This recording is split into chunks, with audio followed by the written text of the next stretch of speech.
आज के वीडियो में हम डिस्कस करेंगे वेयर हाउसिंग के बारे में और फिर डिस्कस करेंगे फंक्शंस एंड उसके अलावा एक टॉपिक और रहेगा वेयर हाउसिंग का जो है टाइप्स ऑफ वेयर हाउस। तो ये डिटेल में हम डिस्कस करेंगे नोट्स के साथ।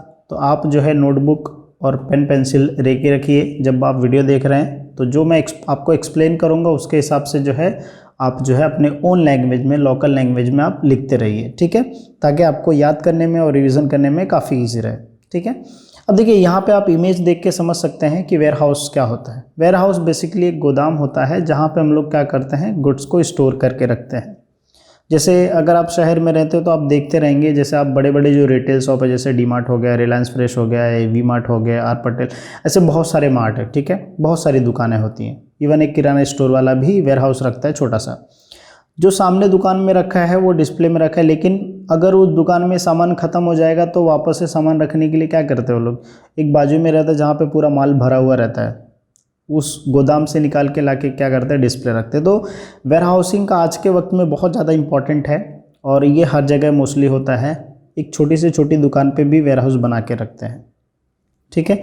तो इमेज से आपको समझ में आ गया रहेगा कि वेयर हाउस बेसिकली क्या होता है, ठीक है। अब हमको जैसे एक्सप्लेन करना है तो हम कैसे इजी वे में एक्सप्लेन कैसे कर सकते हैं वो हम थोड़ा सा डिस्कस कर लेते हैं, ठीक है। अब देखिए अगर आप वेयर हाउसिंग का देखते हैं तो वेयर हाउस मतलब क्या होता है, स्टोरेज ऑफ गुड्स। जहाँ पे हम गुड्स को क्या करते हैं, स्टोर करके रखते हैं, वो बेसिकली वेयर हाउस होता है, ठीक है। अब ये गुड्स मतलब क्या होता है, जैसे यहाँ पे आप देख सकते हैं बहुत सारे गोनी में गेहूँ चावल भर के रखा जा सकता है। यहाँ पे देखिए अलग से बॉक्सेस में राइस रखा है, या प्याज या कांदा, मतलब कोई भी चीज़, पटेटो हो गया, मतलब कोई भी चीज़ जिसको हम क्या कर सकते हैं, स्टोर करके रखते हैं। जैसे अभी जो है विंटर सीज़न चल रहा है, इसके बाद कौन सा सीज़न आएगा, बारिश वाला सीज़न आएगा, सॉरी समर सीज़न आएगा। तो फिर जो है गर्मी के लिए हम लोग जो है पहले से जो चीज़ें यूज़ होने वाली है तो पहले से हम उसको बना के स्टोर करके रख सकते हैं। बारिश होने वाली है, बारिश का मौसम आने से पहले छतरी रेनकोट बना के वेयर हाउस में रखते हैं। जैसे बारिश चालू हुआ वैसे वहाँ से माल सप्लाई होगा, उसके हिसाब से बिक्री होता है, ठीक है। हम बिजनेस लैंग्वेज में अगर हम देखें, सो वेयर हाउस बेसिकली कोई भी गुड्स एंड सर्विसेज जिसको हम क्या करते हैं, स्टोर करके रखते हैं, ठीक है। आपके घर में भी देखिए जो गांव में जैसा होता है, मुझे पहले याद है कि पहले जैसे मान लीजिए कि बहुत सारा कांदे का खेती, मतलब हम लोग कांदे बटाटा ये सब नॉर्मल गांव में खेत में उगाते थे, अपने खेत में ही जो है उसकी लगाते थे। तो फिर जो हो जाता था हमारे पास वो सारा पटैटो और फिर उसके बाद जो है अनियन ये सारी चीज़ें हम लोग क्या करते थे, स्टोर करके रखते थे और उसको साल भर यूज़ करते थे, हमारा साल भर उसमें चल जाता था। राइस में भी देखो, राइस पर हम लोग साल भर उसमें रखे चलते, मतलब वो एक पर्टिकुलर घर का। तो स्टोरेज हर जगह होता है, ठीक है। तो स्टोर करके हम लोग क्या करते रखते हो प्लेस को हम लोग क्या बोलते हैं, वेयर हाउस बोलते हैं, ठीक है। अब warehouse basically preserve the goods on the large scales in a systematically and orderly manner. अब बेसिकली आपने घर का वेयर हाउस देखा रहेगा, एक छोटे सी दुकान का वेयर हाउस देखा रहेगा, लेकिन जो बड़े बड़े बिजनेस जो गवर्नमेंट होता है वो पहले से goods and service like goods को स्टोर करके रखता है। अब मान लीजिए गेहूँ चावल ये सब स्टोर करके रखता है गवर्नमेंट, तभी तो गवर्नमेंट जो है राशन की दुकान पे कहाँ से सप्लाई होता है, वहीं से सप्लाई होता है। तो उसको जमा करने के लिए, एक जगह रखने के लिए हमारे पास बड़ा सा वेयर हाउस होना चाहिए। तो उस वेयर हाउस को हम लोग प्रिजर्व करके रखते हैं, जहाँ पे हम लोग गुड्स एंड सर्विसेज पहले से सेव करके रखते हैं, ताकि जब इमरजेंसी हो तब उसको हम उस चीज़ को यूज़ कर सकें, ठीक है। They provide the protection of goods. Basically बारिश में हर के सभी मौसम में क्या करता है, गुड्स प्रोटेक्शन से प्रोटेक्शन देता है। हीट के अगेंस्ट, गर्मी ज़्यादा हवा चल रही है, ठीक है, या कुछ बाढ़ स्टॉर्म जैसा आ रहा है, ठीक है, मॉइस्चर ज़्यादा ठंडी पड़ रही है, उसके ये सारी चीज़ों से क्या करता है, वो गुड्स को प्रोटेक्ट करके रखता है। And also cut down the losses due to spoilage और वेस्टेज एक्सेट्रा, है ना, ताकि जो है वेस्टेज ना हो, उसकी वजह से भी जो है उसके लिए भी क्या करता है, प्रोटेक्शन देता है। एंड ये बहुत बड़े लार्ज स्केल पे होता है। अब चाहे वो ऑयल का भी ले लीजिए, ऑयल भी क्या होता है, दूसरे कंट्री से आके एक जगह स्टोर करके रखते हैं हम, ताकि जब इमरजेंसी हो तो उसमें से हम एक्स्ट्रा यूज़ कर सकें, है ना।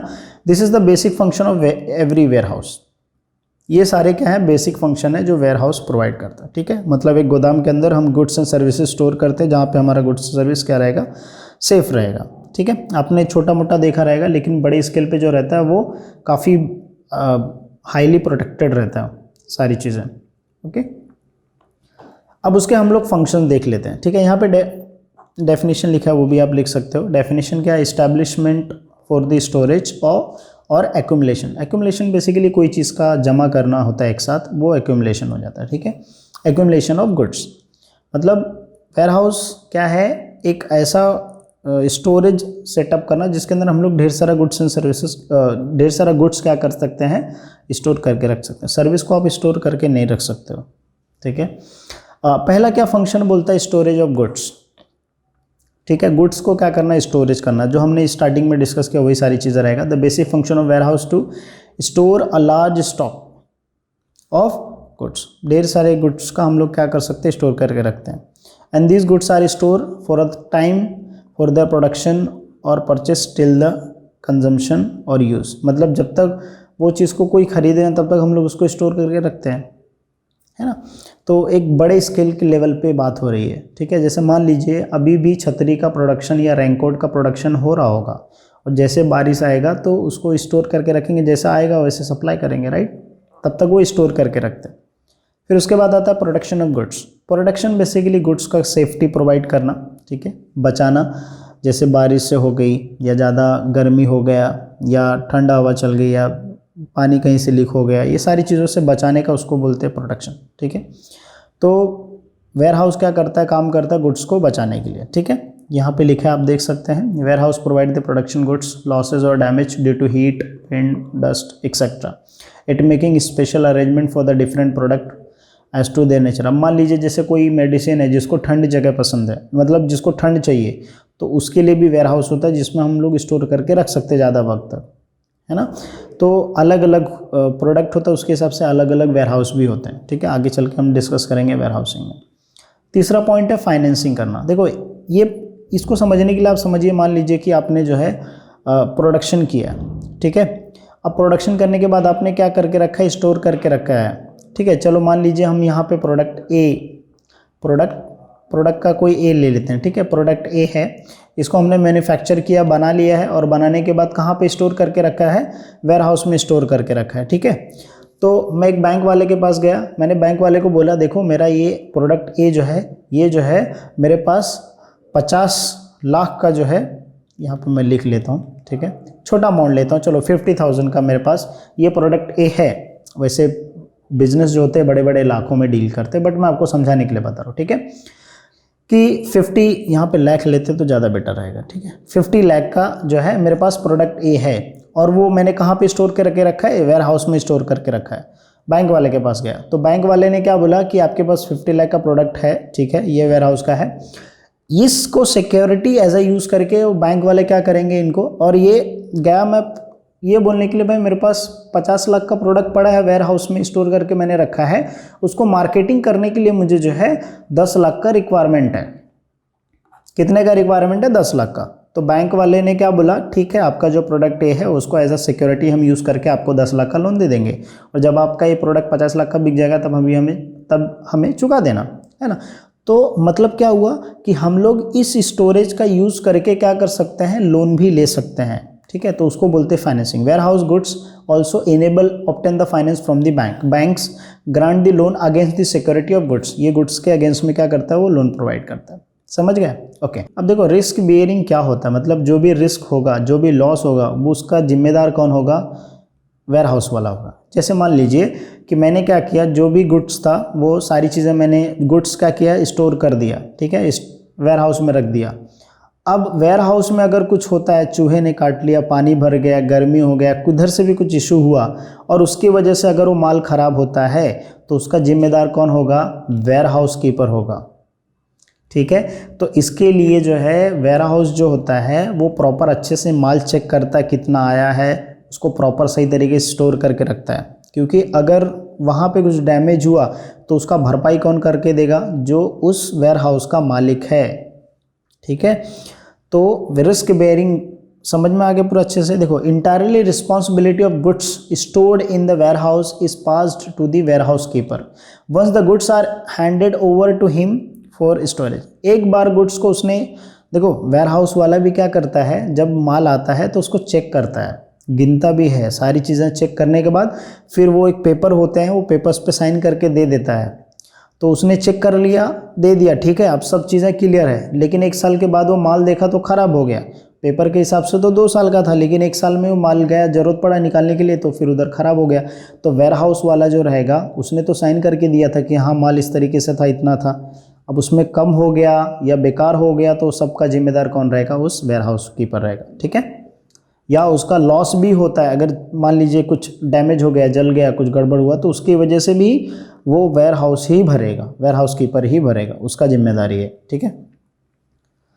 फिर उसके बाद आता है ग्रेडिंग एंड ब्रांडिंग। अब देखो ये मतलब, इसका मतलब समझने के लिए आपको एक चीज़ देखना पड़ेगा। आपको एक मूवी थी जो शाहिद कपूर की एक मूवी थी, ठीक है, उसमें वो लोग ने शूज़, कौन सी मूवी थी आप कमेंट करके, या आपने देखा है तो बता दीजिएगा। तो उसमें क्या करते हैं वो लोग, जो शूज़ रहता है वो राइट साइड का एक जगह से खरीदते, एक जगह का लेफ्ट साइड से कुछ झोल करते हैं वो लोग, एंड फिर उसके बाद जो है उसमें कुछ गड़बड़ करते हैं, फिर अलग अलग जगह एक जगह लेके आते हैं और फिर दोनों साइज़ का बराबर, दोनों पैर बराबर लगाते हैं, एंड फिर उसके बाद बेचते हैं। तो एक होता है ग्रेडिंग और ब्रांडिंग। अब मान लीजिए प्रोडक्ट जो बनता है, लेकिन प्रोडक्ट के ऊपर जो लेबल लगता है, जो प्राइसिंग कोटिंग होता है, जो उसका पैकेजिंग होता है, वो सारी वेयर हाउस में होता है, तो उसको हम लोग बोलते हैं ग्रेडिंग एंड ब्रांडिंग, ठीक है। Warehouse perform the functions of grading and branding for the goods on behalf of manufacturer. Manufacturer और होलसेलर के बिहाफ पे और इम्पोर्टर्स के बिहाफ पे जो होता है गुड्स, उसके ऊपर ग्रेडिंग लगाना, पैकेजिंग, फिर उसके बाद उसको पैक करना, सारी चीज़ें, ठीक है, और लेबल लगाना, प्राइसिंग टैग लगाना, वो सब वेयर हाउस में भी होता है। मान लीजिए कोई गुड्स बनता है, उधर पे उतना स्पेस नहीं है कि वो भी हम लोग क्या करें, उसका लेबलिंग, ये सारी चीज़ें कर सके। तो इसके लिए जो मैन्युफैक्चरर होता है, जो गुड्स बनाता है, वो क्या करता है, किसी वेयर हाउस को जो है रेंटल पे ले लेता है, और फिर वहाँ पे ट्रांसफ़र करने के बाद वहाँ पे जो है उस बाकी का प्रोसेस जो होता है, लेबलिंग, पैक करना, वो सब करता है। तो उसको हम लोग बोलते हैं ग्रेडिंग एंड जो है ब्रांडिंग, ठीक है। उसके बाद जो है नेक्स्ट टॉपिक है safety to the perishable goods. Perishable goods मतलब जो ख़राब हो जाता है, जैसे मान लीजिए मिल्क हो गया, फिश हो गया, है ना, मीट हो गया, ये सब जो होते हैं ये पेरिशेबल होते हैं, वेजिटेबल्स होते हैं, तो ये सब पेरिशेबल होते हैं जो 1-2 दिन में ख़राब हो जाएंगे। तो इनको स्टोर करके रखना, उसके लिए जो होता है कोल्ड एज स्टोरेज होता है। तो इसको भी हम लोग क्या कर सकते हैं, लॉन्ग टाइम के लिए स्टोर करके रख सकते हैं, ठीक है। जैसे मान लीजिए कि जो फिशिंग होता है वो समुंदर में होता है, फिर वो वहाँ से कस्टमर तक पहुँचाने के लिए 10 दिन लग जाते हैं, तो उस 10 दिन में उसको स्टोर करके रखना, या 5 दिन लगता है, तो उसको बराबर सही तरीके से स्टोर रखना ताकि वो ख़राब ना हो। नेक्स्ट पॉइंट है 8th पॉइंट, ट्रांसपोर्टेशन। अब ट्रांसपोर्टेशन का देखो मैं आपको बताता हूँ एकदम बेसिक, क्योंकि मैंने ट्रक पे ट्रैवल भी किया है, हैदराबाद गया हूँ, दिल्ली गया हूँ, चंडीगढ़ ऐसा होके गया हूँ, बहुत सारे राजस्थान सब होके गया हूँ, तो मुझे पता है कैसा होता है। देखो ट्रांसपोर्टेशन में क्या होता है, मान लीजिए मुझे गुड्स भेजना है यूपी में, कहाँ से, मुंबई से यूपी में, ठीक है। अब मुंबई से मैं यूपी में भेजना है, तो मुझे मुंबई से गाड़ी डायरेक्टली, एक तो मैं यूपी तक लेके जाऊंगा, एक ट्रक लोड करूंगा और यूपी तक ले जाऊंगा, ठीक है। लेकिन अगर मुझे ये यूपी में 10 ट्रक माल चाहिए, ठीक है, ज़्यादा माल है, उसको यूपी को ज़्यादा ऑर्डर आ गया, वहाँ पे हमको सप्लाई करना है, तो उसके लिए क्या होता है, मान लीजिए कि ये मुंबई में एक वेयर हाउस है, एक वेयर हाउस दिल्ली में भी है, ठीक है, एक वेयर हाउस दिल्ली में है, एक लखनऊ में भी मान लीजिए कि कोई दूसरे मतलब दूसरे स्टेट में है, मतलब उसके आसपास के जो मध्य प्रदेश में है, ठीक है। तो अगर मेरा वेयर हाउस जो है हर स्टेट में रहेगा, तो मुझे यहाँ पे गुड्स पहुँचाने में दिक्कत नहीं होगी। मैं क्या कर सकता हूँ, गुड्स जो है दूसरे वेयर हाउस से उसके पास पहुँचा सकता हूँ। तो बेसिकली जो वेयर हाउस होता है वो ये भी हेल्प करता है कि गुड्स को ट्रांसफ़र कर देता है। ईजी वे में क्या कर सकता है, अगर बल्कि गुड्स है तो उसमें ट्रांसफ़र कर सकता है। जैसे मान लीजिए गोदरेज है, ठीक है, गोदरेज के बहुत सारे प्रोडक्ट हैं, अब अगर उसको हर स्टेट में चाहिए रहता तो वो एक वेयर हाउस नहीं रखता, वो अलग अलग जगह पे अलग अलग वेयर हाउस रखता और ऐसे जगह रखता ताकि उससे कनेक्टेड हो सभी सिटीज़। अगर कि कहीं पे बल्कि ऑर्डर आ गया तो ईजिली क्या कर सके, वो सप्लाई कर सके, तो उसको हम बोलते हैं ट्रांसपोर्टेशन, ठीक है। तो वो अलग अलग वेयर हाउस में स्टोरेज करके रखता है। तो warehouse can provide the transport facility for to the bulk depositors. It collect the goods from the places of production, जहाँ पे गुड्स बनता है वहाँ से कलेक्ट करेगा और वो क्या करेगा, गुड्स सेंड करेगा अलग अलग प्लेस पे, delivery and request to the depositor, place of delivery at the request of depositor. जो डिपोजिटर है उसके रिक्वेस्ट के हिसाब से क्या करेगा, वो डिलीवरी कर देता है वहाँ से। तो ट्रांसपोर्टेशन भी सर्विस प्रोवाइड करता है वेयर हाउस, ठीक है। कस्टमर तक पहुंचाने के लिए। Time and place utility, time and place utility basically ये होता है टाइम टू टाइम जो है ware house.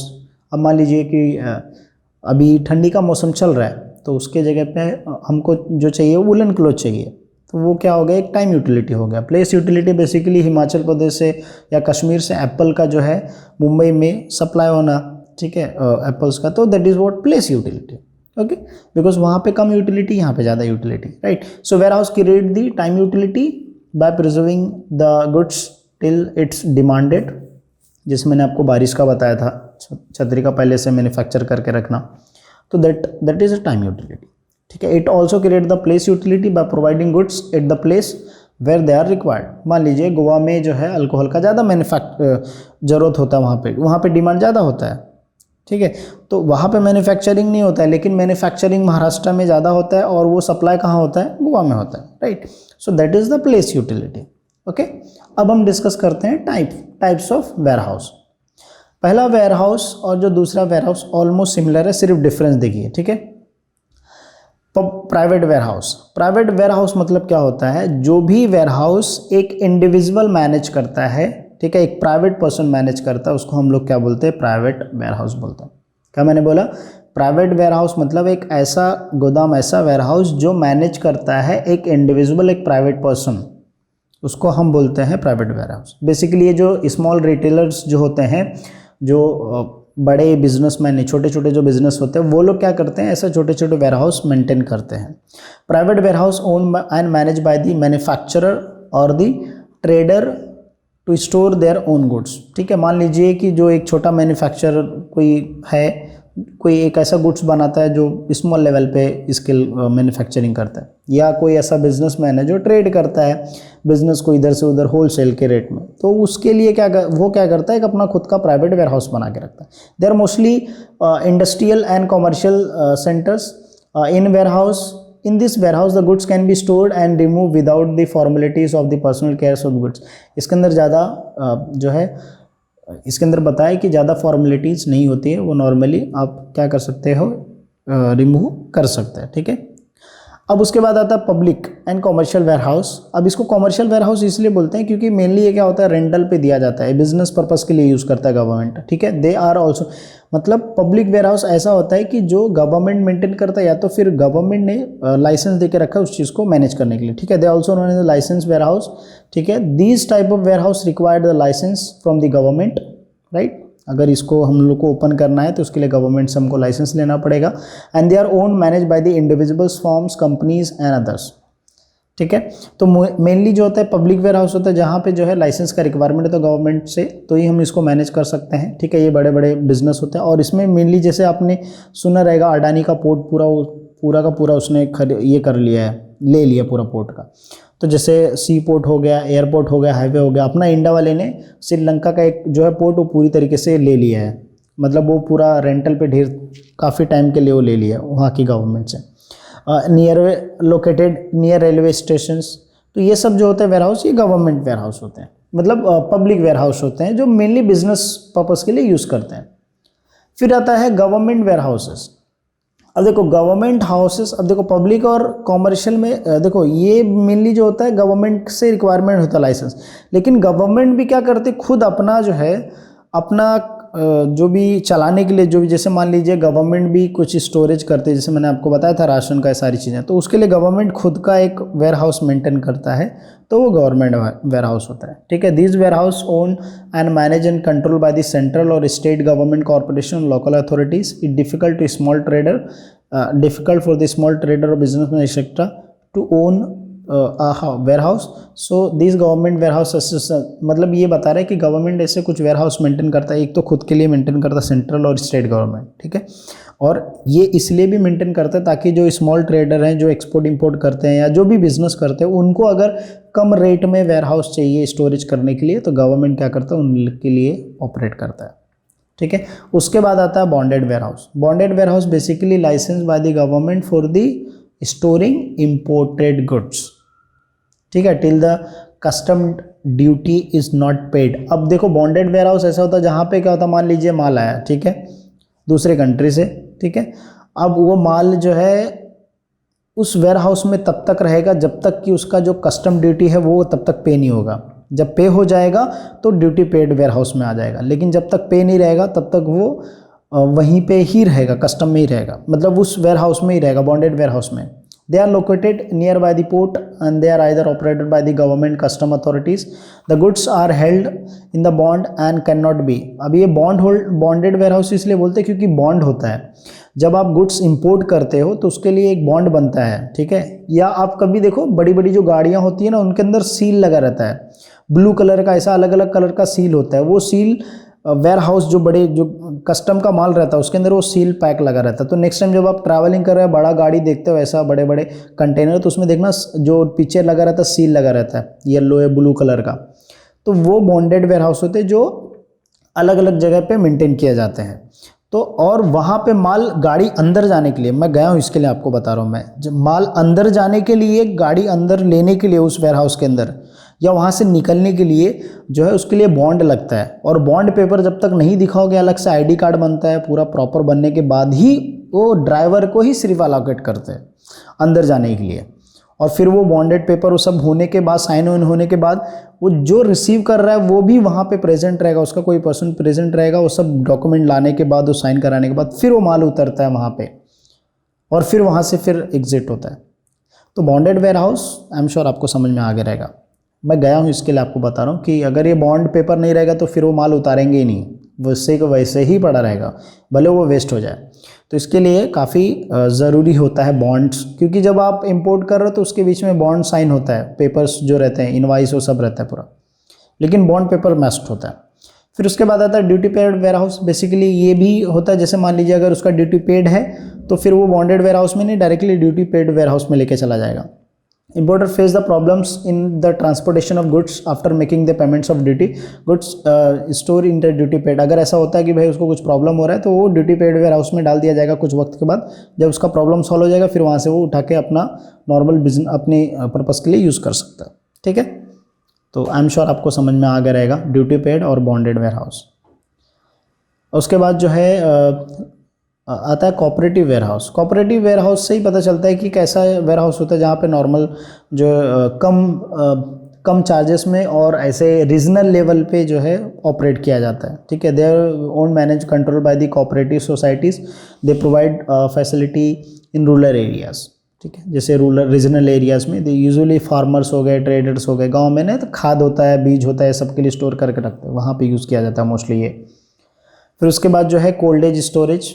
Yes, very must, एक ऐसा स्टोरेज जहाँ पे हम लोग कोल्ड जो ज़रूरत है उस चीज़ को स्टोर करके रख सकते हैं। They are suitable perishable goods in cold storage like fish, meat, fruit can be preserve, they make available. इसमें मेडिसिन भी होता है, वो भी आप स्टोर करके इसमें रख सकते हैं।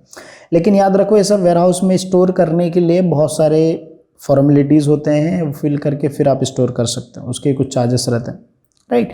तो आई एम श्योर आपको समझ में आ गया रहेगा what is warehouse and what is function and what are the types. Next lecture में हम स्टार्ट करेंगे role of transportation and then we will start insurance. Okay, so मिलते हैं नेक्स्ट वीडियो में नेक्स्ट टॉपिक के साथ।